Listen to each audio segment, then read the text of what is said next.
Hi welcome to yo-yo TV. Andhra Pradesh రాష్ట్రంలో ప్రాంతీయ పార్టీల హవానే ఎక్కువగా ఉంది. రాష్ట్ర విభజన ముందు వరకు ఉమ్మడి రాష్ట్రంలో కాంగ్రెస్ హవా నడిచింది.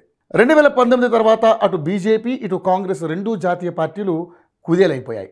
నోటా కంటే తక్కువ ఓట్లు తెచ్చుకున్న పార్టీలుగా కాంగ్రెస్ బీజేపీ మిగిలాయి. ఇక బీజేపీ సంగతి పక్కన పెడితే ఉమ్మడి ఏపీలో కాంగ్రెస్కి కంచుకోటగా పేరుంది. ఆ తర్వాత ఏపీలో కాంగ్రెస్ దీనస్థితికి చేరుకుంది.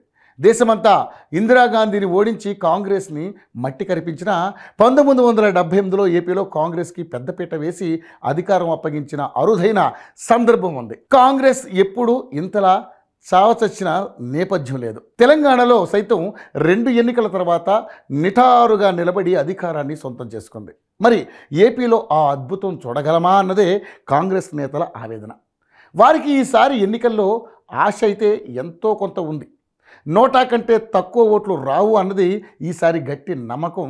అంతేకాదు చాలా చోట్ల తమ ఓటింగ్ శాతం పెరుగుతుందనే మరో నమ్మకం. అంతేకాకుండా వైసీపీ ఏపీలో ఓటమి పాలైతే అందులో ఉన్న నేతలు తమ పార్టీలోకి వస్తారని కాంగ్రెస్ భావిస్తోంది. అందుకే ఆ పార్టీ 2024 ఎన్నికలను చాలా ఆశగా చూస్తుంది. ఇక బీజేపీ విషయం తీసుకుంటే టీడీపీని కొట్టి ఎదగాలని ఆ పార్టీ 2019 ఎన్నికల వేళ ఆశించింది.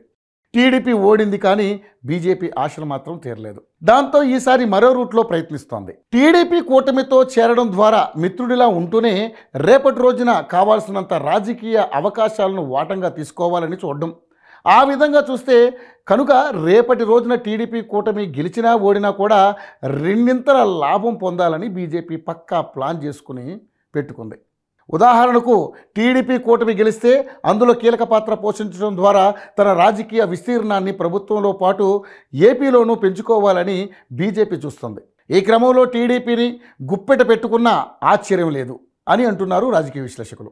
ఇది 2014 కాదు 2024 అని టీడీపీకి చెప్పడానికి కూడా బీజేపీ వెనకాడదు అని అంటున్నారు. ఈసారి తక్కువలో తక్కువ 3 మంత్రి పదవులైనా తీసుకోవాలని బీజేపీ నిర్ణయించిందట.